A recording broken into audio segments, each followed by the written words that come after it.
Bueno, entonces hagámosle. Normalmente los episodios de Random Access History comienzan así, ¿no? Como nosotros preparándonos para grabar, pero pues ahí vamos.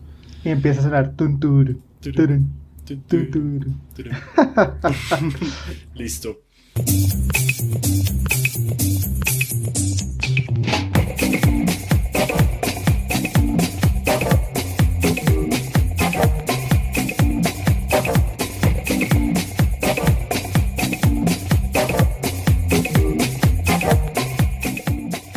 Hola y bienvenidos a Random Access History en vivo, el podcast que les habla de problemas, angustias y preguntas de la historia en relación con la tecnología, los videojuegos, el mundo digital y en general la cultura pop. Como siempre, estamos Elvis, arroba Elvis con Z rojas. y José, arroba JoseGeekLML. También estamos en Facebook, Twitter e Instagram como arroba podcastrah y nos pueden escuchar en todas las aplicaciones de podcast. En este episodio en vivo desde Maloca vamos a hablar sobre teorías de conspiración de la historia de Colombia. De la historia nostra. La historia nostra. Entonces, ¿de qué vamos a hablar hoy, querido Elvis? Bueno, básicamente, como es un especial en vivo, vamos a hablar de algunas de las teorías de conspiración que ustedes nos comentaron por las redes sociales, muy amablemente, y muchas gracias por hacerlo. Y vamos a hacer una pequeña reflexión sobre qué carajos tiene que ver todo esto, pues con nosotros los historiadores, ¿no? Sí, claro. Entonces, pues, la gracia es que primero hablemos de algunas de estas teorías. La gracia es que vamos a exponer un poco qué dice la teoría. Si sabemos de dónde carajos salió, vamos a exponer de dónde salió la teoría. Y vamos a ver cómo, qué podemos decir nosotros como historiadores al respecto de eso. Y a mí me gustaría comenzar por una de las que en serio más me tiene fascinado, y es la teoría de que Hitler estuvo en Tunja. Y es que esta vaina va muy... tiene muchos niveles. La teoría parte de que Hitler no se suicidó, sino que después de, pues de que ya en marzo, abril y mayo de 1945, pues cuando ya básicamente se ganó la Segunda Guerra Mundial en Alemania, que el man quedó vivo y se fue, se fugó. Entonces la teoría de Hitler en Tunja parte de que Hitler huyó a Latinoamérica y que aquí en Latinoamérica fue conocido como un alemán cualquiera. No, obviamente no le decían, hey Hitler, ¿cómo estás? Sino era un alemán cualquiera. ¿Te imaginas? Y pues supuestamente, según lo que dice esta teoría de conspiración, después de estar un tiempo en Argentina, Hitler vino a pasar un tiempo aquí en Tunja y estuvo con un alemán que casualmente es el fundador de la UPTC y pues obviamente otros alemanes nazis. Este man, el fundador de la UPTC, se llamaba Julio Sieber y supuestamente estuvo aquí entre 1953, no se sabe muy bien, y 1955. Se sabe que estuvo en 1955. Bueno, se sabe, dice la teoría. Supuestamente, pues estuvo en Tunja, pasó por las termales de Paipa e incluso llegó a pasar por Bogotá en una pensión que se llamaba la Pensión San José, que era propiedad de Julio Sieber, este alemán. Supuestamente los alemanes se reunían en el hotel de las termales de Tunja y la teoría incluso llega a decir incluso que tanto Gustavo Rojas Pinilla como Laureano Gómez tuvieron que ver o pudieron haber estado involucrados con este secreto, con que Hitler estuviera aquí. Pero digamos que todo parte de que supuestamente Hitler no se murió en Berlín en 1945, sino que logró huir. O sea, sale del búnker donde supuestamente estaba, no se toma la cápsula de suicidio, Ni se pega el tiro, que ni nada. ni se pega el tiro, nada, ni está con esta, bueno, que la estaba acompañando una mujer, creo. O sea, el man se libra de esta situación tan compleja y complicada Ajá. Supuestamente para finge venir a su Colombia. muerte. De ahí digamos que parte todo esto. Ya después, Digamos que la teoría específica de que Hitler estuvo en Colombia viene de un documento desclasificado de la CIA al cual Random Access History tuvo acceso. Privilegiado. No privilegiado porque realmente fue muy fácil encontrarlo. Obvio. Y digamos que fue divulgado principalmente por un periodista argentino que se llama Abel Basti, que es el autor del libro Hitler en Colombia, y tiene como otros 5 libros que hablan de que Hitler sigue vivo, que estuvo en Argentina, y etcétera, etcétera, etcétera. Lo curioso es que hay historiadores colombianos como Javier Ocampo López que dicen que eso es muy posible y que creen que Hitler en efecto pudo haber seguido vivo después de la Segunda Guerra Mundial. La vaina es que el historiador dice que, digamos que la evidencia fotográfica que hay, porque el documento que se desclasificó de la CIA tiene una supuesta fotografía de Hitler en Tunja, él dice que realmente no hay un documento concreto que diga que Hitler estuvo en Tunja. ¿Y qué pasa? Este documento es muy chistoso porque es un informe de un espía de la CIA que estaba por aquí en Latinoamérica, específicamente en Maracaibo, y creo que también llegó a pasar por Bogotá. Y el documento básicamente dice que el agente de la CIA tiene un amigo, que no sabemos cómo se llama el amigo, es un amigo anónimo, y el amigo conoce a un nazi que estuvo con Hitler. Entonces, realmente si uno se pone a pensar de dónde salió esta teoría de Hitler en Tunja, es que un amigo me contó que su amigo le dijo que el tío le contó que conoció a Hitler en Tunja. Son como esas cadenas de WhatsApp, ¿no? Que dicen como, no, si un tío que conoce un general amigo del presidente nos dijo que en noviembre nos van a vacunar a todos. Una vaina así. Exacto, así mismo. Entonces, pues, es muy curioso porque, pues, sí, es como, él me dijo por allá, y es un único documento. Solamente ese documento es el único que dice que Hitler estuvo acá. Y, pues, por supuesto, digamos que otras formas de refutar esto, además de que solamente hay un documento que afirma eso, eh, pues, digamos que es algo difícil porque hay historiadores como profesionales que dicen que eso es factible y que tal vez no se han puesto a investigar muy a profundidad el asunto, sobre todo con las fuentes alemanas, rusas y estadounidenses, las fuentes primarias, las fuentes que estuvieron en ese momento, en el momento que Hitler murió y que pudieron haber visto o no el cadáver. Incluso uno de los periodistas de investigación más importantes que escribió el libro Colombia Nazi, que se llama Alberto Donadío, él dice que no es muy factible que Hitler haya estado en Colombia, que tal vez sí estuvo en el Cono Sur, pero que específicamente en Colombia no. Y digamos que ya investigando un poco más a fondo otro tipo de historiografía, lo que yo me pude dar cuenta es que las teorías alrededor de que Hitler siguió vivo, que Hitler no murió en 1945, que es de donde parten todas estas teorías de que estuvo en Argentina, en Colombia, en Latinoamérica y en España. O sea, Hitler realmente estuvo en todas partes, hasta en Japón dicen que estuvo. Es omnipresente, Hitler. Eso fue omnipresente, trascendió la fuerza cuando se murió. Resulta que todo se origina como propaganda soviética en junio de 1945 por órdenes de Stalin. No entendí muy bien cuál era el objetivo de Stalin para decir que Hitler seguía vivo. Seguramente tenía ciertos fines políticos detrás de eso. Pero es que en los primeros meses o las primeras semanas después de la muerte de Hitler, el gobierno ruso y el ejército ruso pues afirmaron que sí estaba muerto y que ellos mismos habían encontrado el cadáver y habían hecho las investigaciones y que estaba muerto.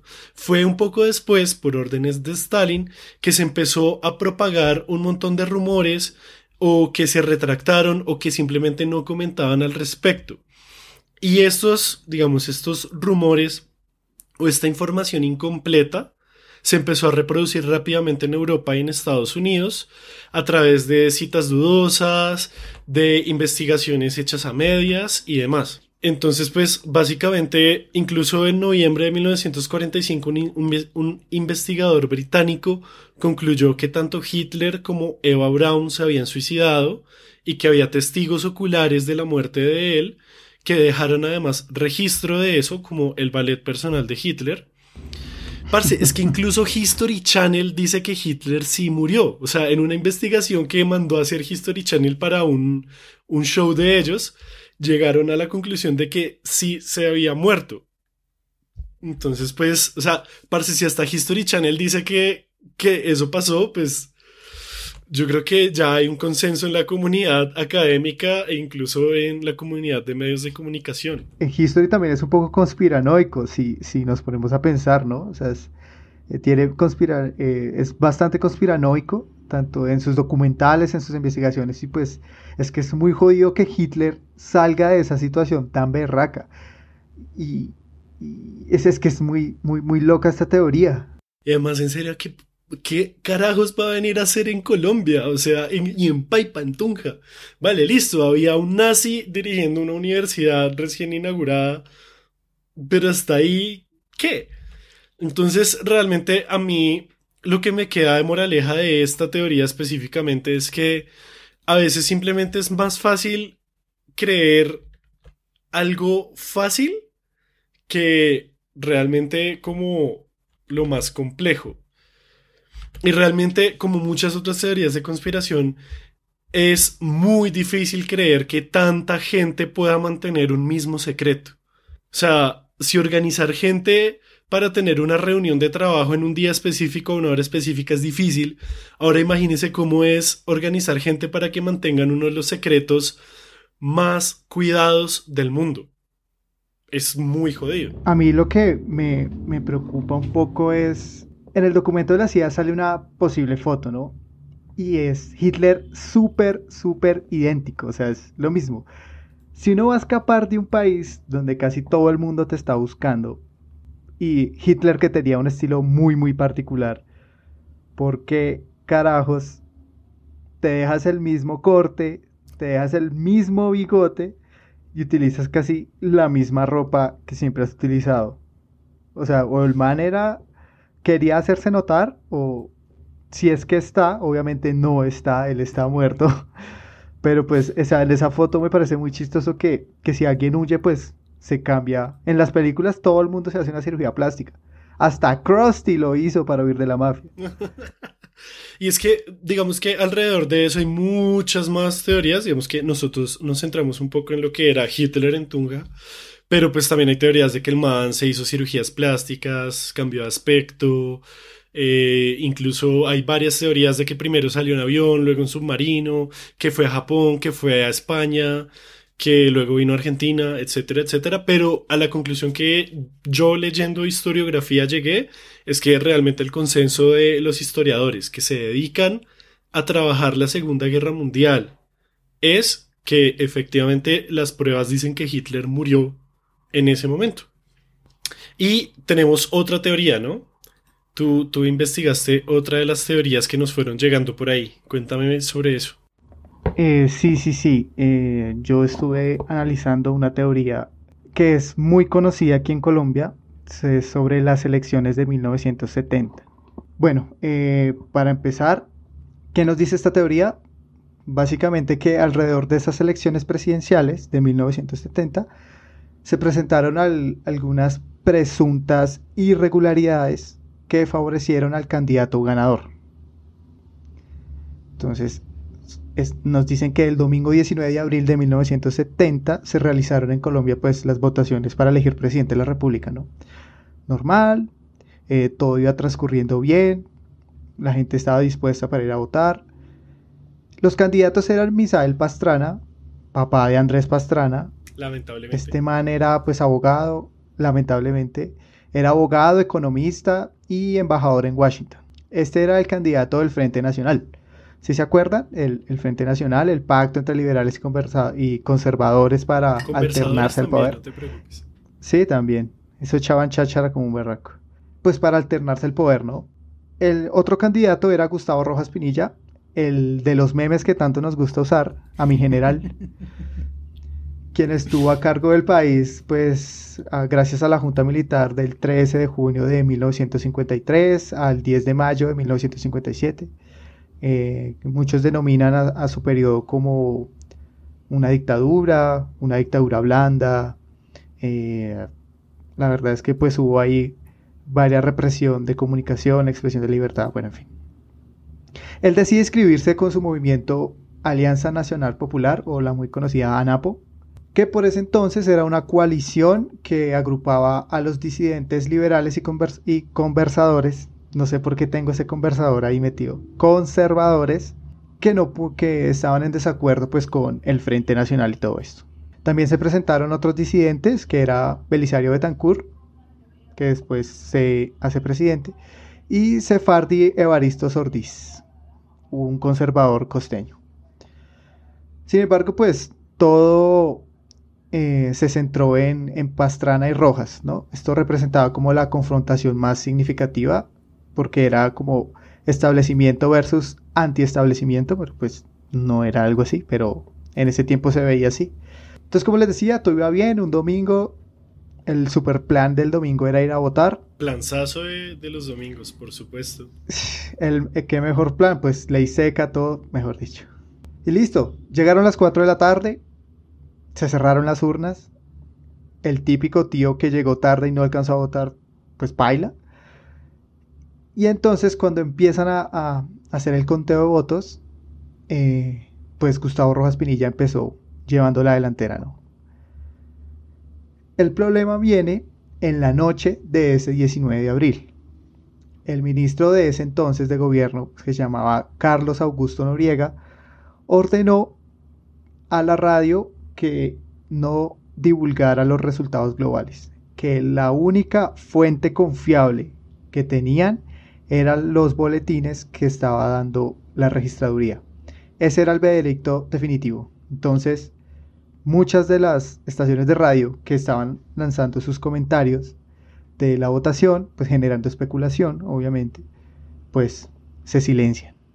Entonces, pues con este panorama de incertidumbre, empieza a haber como una especie de sombra de desconcierto que empieza como a agitar a los votantes y a afectar la credibilidad del proceso de elección, ¿no? Pues imagínate que estemos votando y de un momento a otro la televisión deja de mostrar cómo va el conteo electoral. Y es como, venga. O se cae la página de la registraduría o deja de recargar. Y uno F5, F5, F5. Nada. Entonces, una vez realizada la prohibición, ya la radio pues ya no puede transmitir. Entonces, en esas primeras horas de la noche, Rojas recibe periodistas en su casa en Teusaquillo. El man dice como, no, yo voy, pero para ganar ya, eso mejor dicho, mañana me ponen la cintilla. Listo, pasa la noche, la registraduría pues va dando los boletines, Rojas sigue a la cabeza, pero en la mañana del 20 de abril el resultado era 1.368.981 votos para Pastrana, mientras que Rojas tenía 1.366.364. En cuanto las horas pasaban, los votos a favor de Pastrana empezaban a crecer. Y esa ventaja de unos 2.000 votos empieza a ser más amplia cada vez. Entonces, claro, la gente empieza a decir, no, ¿cómo así que de un momento a otro Pastrana tiene más votos? Esto es un robo. Todos los seguidores de Rojas y de la ANAPO empiezan a decir, no, nos están robando, tenemos que salir a marchar. Rojas desde su casa, el man dice, no, a mí me robaron, aquí hay fraude, él le había dicho que esto iba a pasar, como alguien aquí, en esta época. Como siempre. Que esto había sido planeado meses atrás, que eso había tenido etapas, que atemorizaron a sus funcionarios oficiales, que en los municipios no les dejaban ir en los buses para que votaran, impedían el tránsito, denunció que unos puntos de votación cerraron antes pues para que la gran militancia anapista que iba a ir a votar pues no votara. En fin, ese 20 de abril pasa de ser una tranquila a diferencia del 19, que fue un día de votación tranquilo, pues a protestas de manera inminente de los anapistas, ¿no? Pues obviamente si se sienten robados, pues salen a las calles. Entonces empiezan a salir desde las horas de la mañana cuando la diferencia de votos empieza a aumentar y se encuentran con una sorpresa muy grande, y es que la ciudad ya estaba militarizada. El gobierno le había madrugado a la protesta para evitar un 9 de abril. Entonces, sí, porque, o sea, imagínate, esa sensación de robo, pues eso se va a formar aquí la hecatombe, mejor dicho, ya estaban listos y preparados, ya sabían el mierdero que se iba a venir. La registraduría entonces emite un quinto boletín el lunes y Pastrana tiene 1.447.000 y Rojas 1.442.000. Lo que quiere decir que Pastrana empezaba ganándole ya a Rojas bien. Al anochecer, cuando pues ya la paciencia de los anapistas se esfumaba, la registraduría emite el nuevo boletín y pues ya son 20.000 votos que le saca Pastrana a Rojas. Lo que significaba que el candidato oficial ya era pues Pastrana, ¿no? Dándole así pues la victoria. ¿Qué video? ¿Y en qué momento llegan los aliens? Hasta ahí lo que sucedió, ¿no? Bueno, ¿de dónde sale esta teoría de que se robaron las elecciones? Sale básicamente de los miembros de la campaña, los miembros del partido y pues del mismo Gustavo Rojas Pinilla, ¿no? Sin embargo, la irreversible sospecha de fraude pues también la ayuda a crear el gobierno, censurando a la radio, militarizando la zona, después generando toques de queda masivos en distintas ciudades. También se tiene que tener mucho en cuenta que pues el Frente Nacional apoyaba totalmente a Pastrana y pues Pastrana tenía toda la maquinaria política pues para gastar en publicidad, estar en entrevistas, tener pancartas, pagar a gente, panfletos, mejor dicho. Esto de los anapistas, el gobierno y los medios de comunicación que también cuestionan esas formas en las que se llevó a cabo las elecciones, pues generan toda esta incertidumbre de fraude y que se robaron la elección. Ahora sí, empecemos con el análisis que es lo más divertido, claro. ¿no? ¿Qué podemos decir al respecto de eso? Ajá, ¿cómo podemos refutar de que sí o admitir que sí hubo robo y no? Lo primero que uno hace es mirar qué dijeron el gobierno y qué decía Rojas. El gobierno decía, mira, aquí nunca hubo fraude de parte del gobierno y la registraduría, ¿no? Digamos que el ministro de gobierno, que era Noriega, Carlos Augusto Noriega, dijo como, aquí no hubo fraude, si hubo fraude, era de gente externa al gobierno y al Frente Nacional. Pero fue aquí todo a mis fue espaldas. Me acabo de enterar. Algo así. Ajá. Esta era la respuesta del gobierno. Lleras, el presidente Lleras Restrepo, declaró estado de sitio y le impuso un cordón militar a la casa de Rojas Pinilla, apenas terminadas las elecciones, porque, según él amenazaba al orden público de la ciudad. Puso el estado de sitio en donde no se podría pues efectuar una especie de escrutinio o un testimonio directo de que sí estén pues contando los votos que son, que no haya por ahí unos números como tachados, eso que hacen que un 4 se vuelva un 8. Ajá. Entonces digamos que ese estado de sitio pues impide que haya una claridad en el conteo de votos. Cabe aclarar que Colombia durante el siglo XX estuvo metida muchos años en año de sitio, o sea, eso era casi que la regla más que la excepción. Cuando ya analizamos un poquito más a fondo, lo que ya escuchamos lo que decía el gobierno, ¿no? Su actuar, que generaba también un poco de incertidumbre frente a qué era o qué no era. Los medios de comunicación, pues obviamente cuestionaron todo lo que hacían, que por qué suspenden los informes que procedían de la registraduría, si era la única fuente, cómo podíamos garantizar de que la registraduría estuviera haciendo bien, por qué se dilata el proceso de conteo de votos, por qué hay suspensión, por qué sale el Estado, por qué ese secretismo, decían los medios. Cuando ya analizamos días después qué es lo que sucede, empiezan a salir denuncias que en Sucre se robaron unas cajas, dejaron selladas unas, que le quitaron votos a Rojas, que le aumentaron a Pastrana, que municipios habían más votos de la cantidad de habitantes que podían votar. O sea, se presentaban ciertas irregularidades que podían darnos a pensar que sí hubo fraude. Pero lo que más me interesa a mí es las cifras. Y es que hubo una abstención del 60% de la población que podía votar. A mí me parece re loco esto porque, o sea, son más del 50% de las personas que pueden votar. O sea, la ley de la democracia es el 50+1. Sí, se supone. Supuestamente. Pero el 60% no votó. O sea, partiendo de ahí, esas elecciones, democráticamente hablando, no podrían ser Y muchas elecciones tienen, pues, un índice de abstención muy grande. del 50 para arriba, siempre, siempre. Entonces, en Colombia nos han robado las elecciones desde siempre, democráticamente hablando. Pero, ¿qué es lo que hace que nosotros recordemos esas elecciones como un robo? Y eso se debe a la dinámica que tuvo la ANAPO como partido y como discurso político. Porque era totalmente popular, estaba enfocada en los barrios de obreros, en las personas pobres, cosa que el Frente Nacional aún no tenía dentro de sus, digamos que su panorama político. No lo ejerció con tanta eficacia como Gustavo Rojas Pinilla.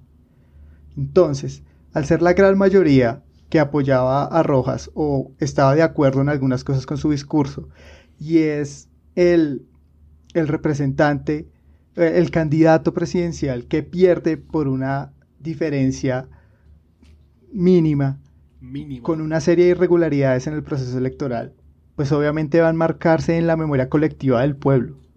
Y es ahí donde nace este mito que parece no tan mito, y que ese fantasma de que siempre nos van a robar en las elecciones, siempre los votos, los muertos son los que votan, las mujeres votan por la mañana, los hombres por la tarde y el gobierno por la noche.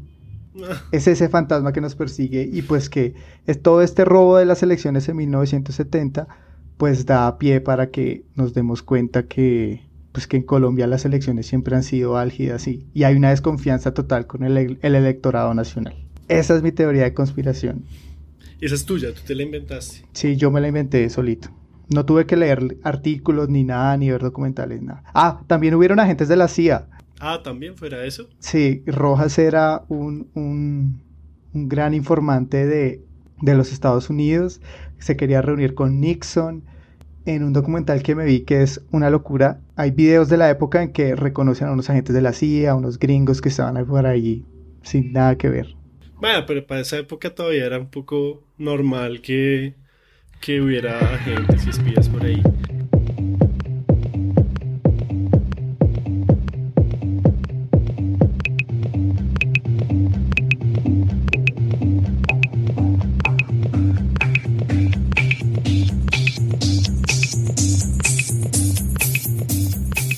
Igual que, hablando de otras teorías de conspiración, hablando de la muerte de Gaitán.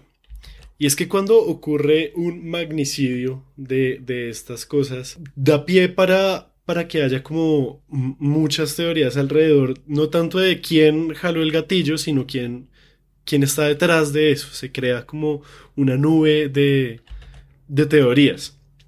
Y a mí lo que más me parece chistoso de las teorías que hay alrededor de Gaitán es que, según todas las teorías, a Gaitán lo odiaba a todo el mundo, a Gaitán no lo quería ni la mamá. Parce, es que, en serio, una de las primeras es que, como Fidel Castro estaba en Bogotá, lo cual es verdad, porque como sabemos el Bogotazo ocurre durante la 9ª Conferencia Panamericana, después Castro, por supuesto que estaba en Bogotá, eso es verdad. Él fue el que mató a Gaitán, él fue el que mandó a matar a Gaitán. ¿Por qué? Ni idea. Mentira, sí tengo idea. Supuestamente, ¿a qué viniste tú? Es que está, la de Castro va con otra, y es que fue Castro y el comunismo internacional los que mataron a Gaitán. Y esta es una teoría que básicamente dice que Stalin mandó a Castro a Bogotá para que Castro matara a Gaitán. ¿Por qué? Porque Stalin le tenía celos a Gaitán porque Gaitán era muy popular tanto en Colombia como en la región en general, y que entonces el ego de Stalin no permitía que hubiera alguien así de popular.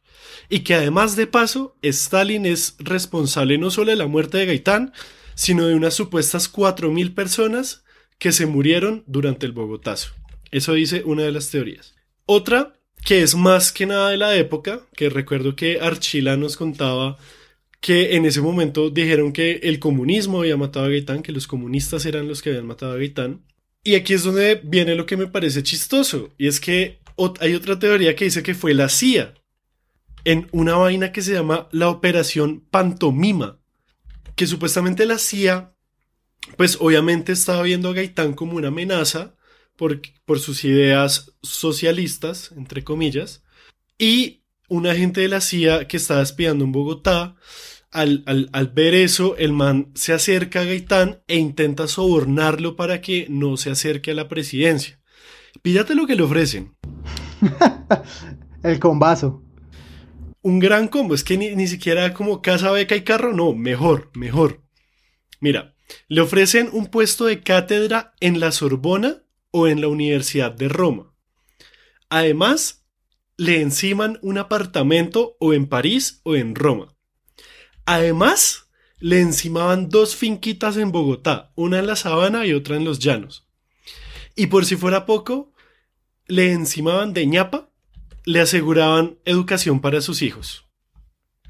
Como Gaitán no accedió a este supuesto soborno, pues la CIA dijo como, nos lo vamos a bajar. Le dijeron a Rodasierra todos sus planes, como mire, usted tiene que ir y matarlo, y después nosotros lo metemos a protección de testigos o algo así, pero resulta que en realidad la CIA tenía planeado matar a Rodasierra después de que él hiciera su cometido. O sea, los manes le dijeron como, no, nosotros lo defendemos, todo bien, papá, sí, si usted quiere ir a matar a Gaitán, nosotros lo defendemos, pero en realidad tenían el plan de matarlo.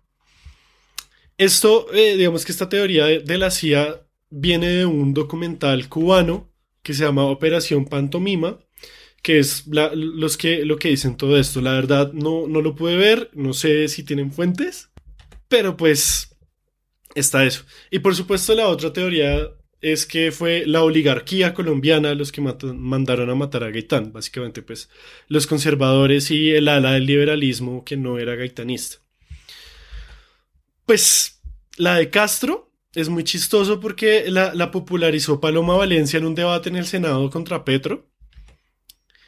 Y un tipo llamado Roberto Trovajo escribió una columna al respecto en junio de 2020 y él es el que afirma que Stalin estaba celoso, que mandó a matar a Gaitán y que mató además a 4.000 personas en el Bogotazo, que incluso el peronismo estuvo involucrado en el asesinato de Gaitán.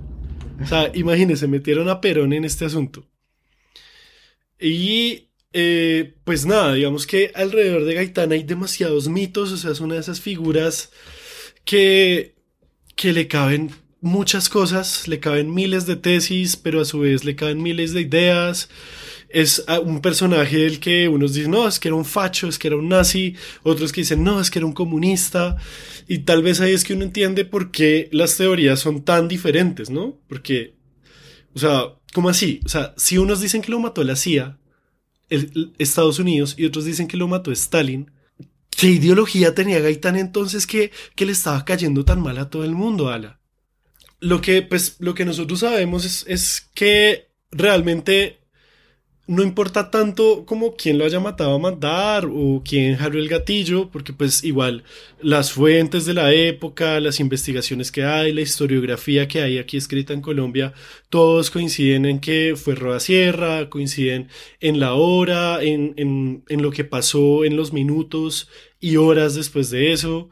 Y pues realmente lo que importa para la historia es más como quién era Gaitán como personaje y cuál fue su legado y cuál fue su carrera política y su importancia política, ¿no? Sí, es que lo que sucede en esos casos es como igual a lo de Hitler, ¿no? No estoy comparando a Gaitán con Hitler, por supuesto que no. Ni mucho menos, por supuesto.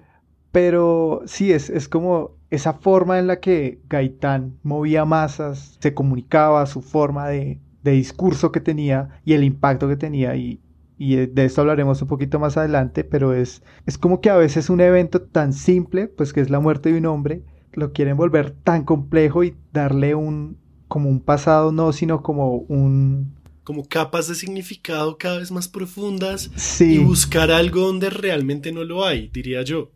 Es que, sí, es que es eso. A mí, la verdad, no me sé muy bien la cita de Sherlock Holmes, ni siquiera sé si es una cita de verdad, pero circulaba en Tumblr hace unos años y básicamente Sherlock Holmes le decía a Watson como, parce, cuando usted descarta las vainas más fantásticas, más absurdas, lo que queda, por más sencillo que sea, debe ser lo acertado, debe ser la verdad. Yo creo que este caso es algo así. Es algo de que realmente no hay nada más complejo más allá de que un tipo le disparó a otro tipo que resultó ser muy importante políticamente.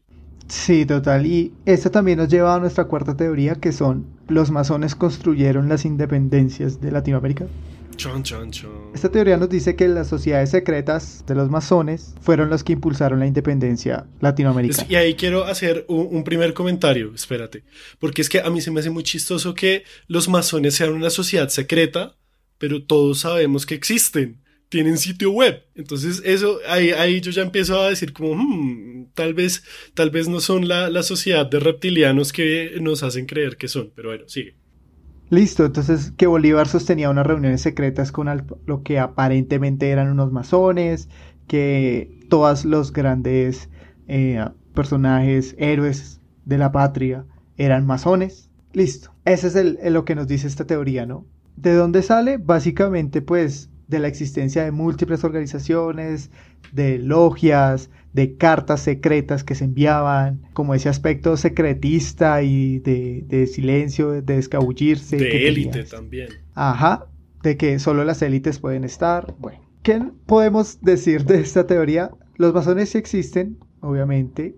No son una sociedad tan secreta como lo dijo José, sino más bien es una especie de logia, de grupo de personas que buscan pues la filosofía, el pro de la humanidad, el saber qué es ser humano, buscan como filosofar, básicamente es como un podcast de secreto de las élites. Entonces, la introducción de la masonería se especula que es en el siglo XIX, después de las guerras de independencia, pero pues hay un consenso entre historiadores, como tanto antropólogos, bueno. Aquí lo que hay que tener claro es que sí existieron logias, sí existieron grupos secretos, pero no tenían nada de masónico. ¿Por qué?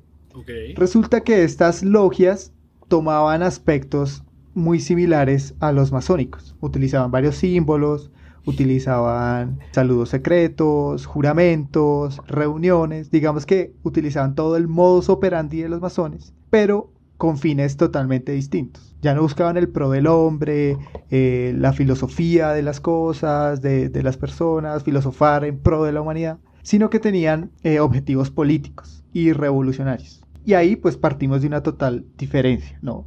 Los masones eran unos y las logias que tenían fines políticos otros. Entonces, para darte como una especie de panorama de cuántas sociedades hubieron, pues estaba la Protectora de las Virtudes, que fue fundada en Venezuela, Orden y Libertad, Lautarano, Caballeros Racionales, Reunión de Americanos, Conjunción de Patriotas, Unión Americana, Supremo Consejo. Todas estas utilizaban ciertos aspectos masones, pero no eran masones. Y eso es a lo que hay que tener muy claro. Tú puedes hacer tu logia, pero porque tengas una logia y tengas reuniones secretas, pues eso no te hace un masón, ni un reptiliano, ni nada. O sea, se podría decir que los magios son más masones que las logias de la independencia. ¿Cuál era el objetivo de los magios? Ah, no sé. ¿Comer y beber? El hedonismo puro Claro. y tener acceso al consumismo yanque, hacer valer su poder de élite. Listo, entonces tenemos eso de ahí, ¿no? Es de ahí, de estas logias y de estas órdenes, que nacen algunos de los planes pues para la independencia de Colombia, ¿no? Se reúnen, hablan, digamos que planean todas estas conductas. Entonces, teniendo eso claro, empecemos entonces a Bolívar si sí fue un masón o no. Hay documentos que certifican que Bolívar sí tuvo algo relacionado con la masonería, que hizo parte de un club en París, que sí tuvo eso va por niveles, como por cargos, por así decirlo, y él tuvo el gran maestre. Otros dicen que no, que él solo fue un acompañamiento, un acompañante, pero que nunca fue un gran maestre. Otros dicen que sí. Otros dicen que sí perteneció a la masonería y que tenía reuniones secretas en las batallas con gente que desaparecía de la nada. Con gente que se teletransportaba. Algo así. Pero lo que sí hay, y hay un documento que certifica, es que él sí tuvo y estuvo envuelto en esta francmasonería, que estuvo envuelto en todo esto y que sí era consciente de eso y sí perteneció pues en un periodo de 1803 a 1805 más o menos. Tuvo como un acta de caballero compañero. Bueno, entonces Bolívar sí pudo haber tenido un acercamiento al masón, pero nunca hubo una logia que lograra compactar la masonería en Colombia y que a partir de esa se fundara la Gran Colombia o se liberara pues toda lo que es Latinoamérica. Lo que sí me parece interesante es ver cómo estas personas que tenían unos fines políticos bien claros se apropiaron de ese secretismo masón, porque en ese momento de conspiración no podían mostrar su rostro. Entonces se valían de estas sectas como la masonería para ocultar su rostro. Ya cuando pueden ejercer la revolución, cuando ya llegan a Venezuela y empieza toda esta ruta libertadora, ya pelean con su rostro sin atribuirse que eran masones o no.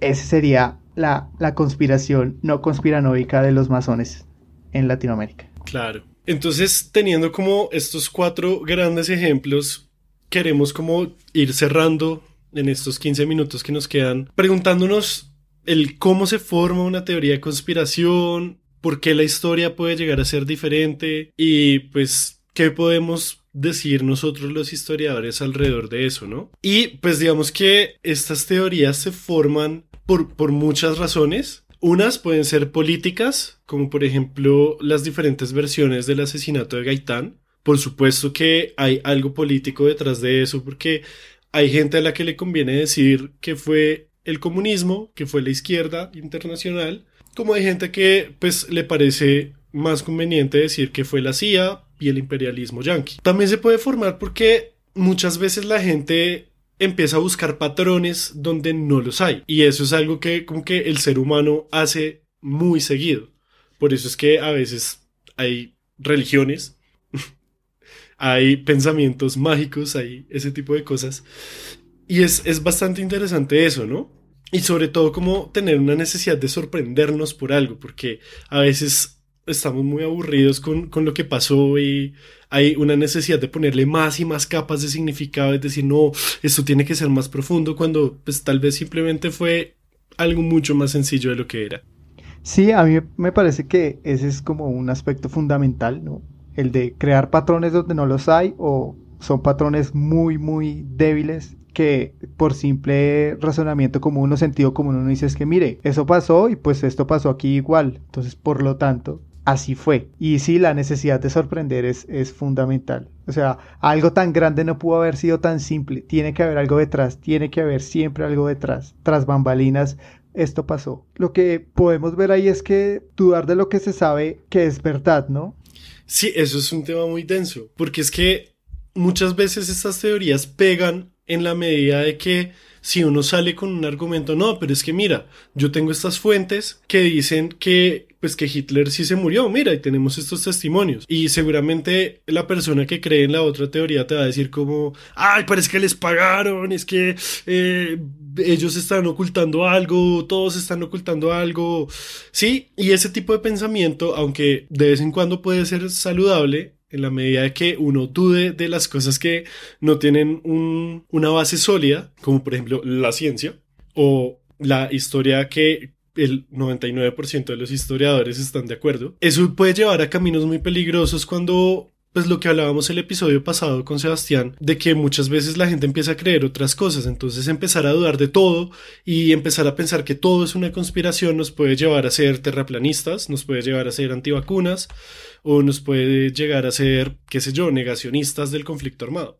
Sí, o sea, cosas tan simples que uno puede llegar a dudar y te pueden llevar a un discurso totalmente radical. Otra pregunta que tenemos es ¿por qué tienen tanto éxito? Y eso se debe a que presentan documentos o lo que denominaríamos como fuentes reales que no son verídicas o están descontextualizadas. Y eso es importantísimo. Sobre todo, por ejemplo, en la de Hitler yo me di cuenta de que ese aspecto es fundamental porque en efecto nos están mostrando una fuente primaria que si bien no es de 1945 y tampoco es de 1953-55, es una fuente primaria. O sea, es algo que alguien en el pasado efectivamente escribió, que fue procesada, incluso tiene partes que están redactadas, censuradas para no revelar las identidades de la gente de la CIA, por ejemplo, pero es que es una sola fuente y los historiadores no trabajamos solamente viendo una fuente. La gracia de lo que nosotros hacemos como profesión es coger varias, mirar qué tienen en común, mirar cómo se contradicen y así poder generar el relato que generamos. Entonces, en ese sentido, una de las formas en las que se diferencia la historia de la teoría de conspiración es la crítica de esas fuentes, que no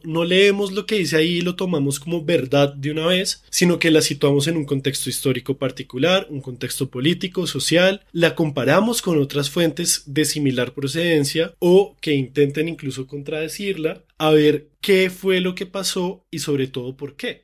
Claro, hay que ver un panorama general, ¿sí? Los documentos no tienen una verdad del pasado auténtico. Hay que entrar con una crítica, con un método histórico, revisar con otros pares también qué han dicho sobre eso, en qué está inmersa ese documento, por ejemplo, con lo que decía José con lo de la CIA, un documento que no nos dice nada, que habla muy poco, no podemos empezar a tomar como viable esa fuente, pues porque no nos dice nada. Y si nos ponemos a especular, pues terminamos metidos con la cabeza debajo de la tierra por el miedo a que todo lo que ha hecho el hombre pues es malo y siempre está contra nosotros, ¿no? Pues falso, todo es falso y nada es verdad. Ajá, nada es verdad, ni siquiera lo que yo digo es verdad, ¿no? Termina siendo todo un negacionismo del todo contra todos y todo es contra nosotros y contra mí, sobre todo contra mí. Esto también nos lleva a pensar que sí hay conspiraciones que son reales, totalmente, o sea, no estamos diciendo que toda teoría de conspiración es falsa o no, nunca existió, pero sí hay conspiraciones reales. El 20 de julio ese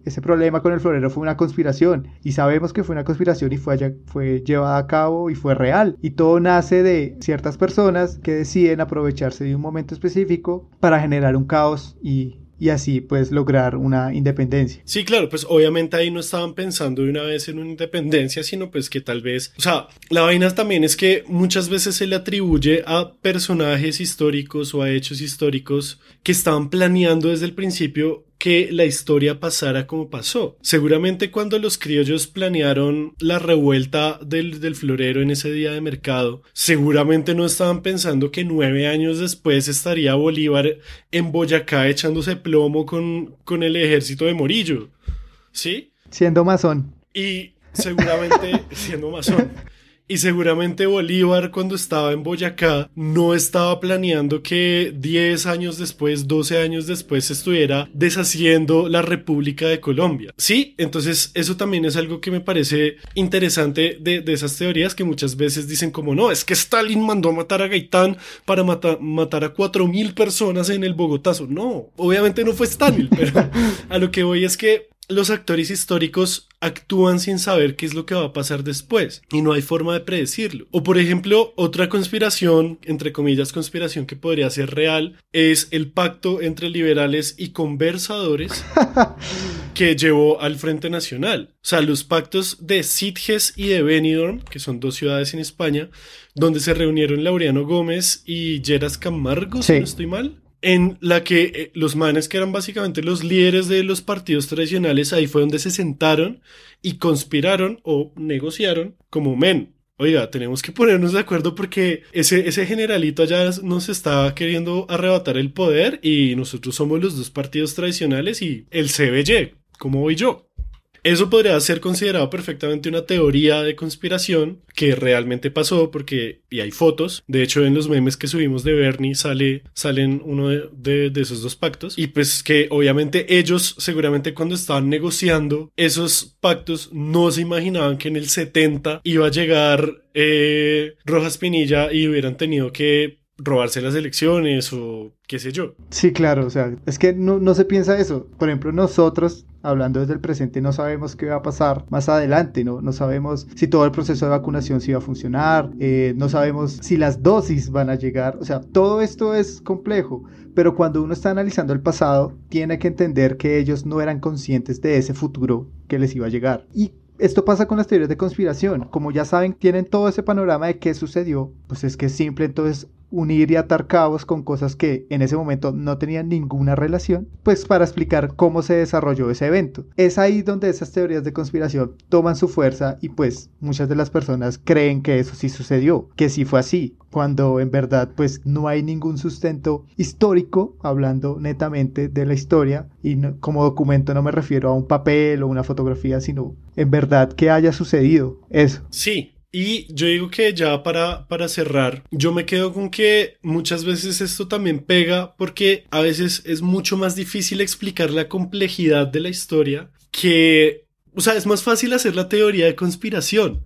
Es mucho más fácil y siempre lo va a ser, igual que las paparruchas, que las fake news.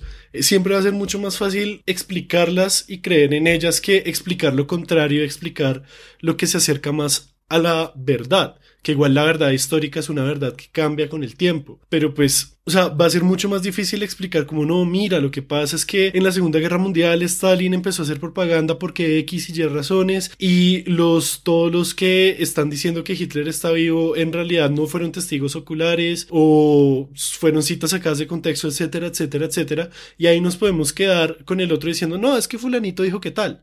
O no, es que mira, es que este documento de la CIA desclasificado, porque además el hecho de que diga desclasificado también es como un Pues misterio claro. y un morbo grandísimo, cuando hay un montón de documentos que dicen todo lo contrario o que no dicen eso. Entonces yo me quedo con eso, me quedo con los documentos históricos, con el método histórico y con la revisión de pares, con el hecho de que hay una comunidad de gente que estudia lo mismo y que te dice, oye, esa idea está buena porque tiene un argumento lógico, a que simplemente es como, no, miren, me inventé esto por ahí. A mí me gustaría cerrar con la idea de que las teorías de conspiración, o sea, están bien siempre y cuando se queden como teorías y no se asuman como verdad. Este proceso me pareció muy interesante porque me di cuenta de que muchas de las preguntas que nosotros nos generamos hacia el pasado son mitos. Sí, claro. Y a partir de esos mitos, pues es que uno empieza esa investigación y se da cuenta de que no fue así, o sí pudo haber sido así, o una vuelta de tuerca que uno dice como,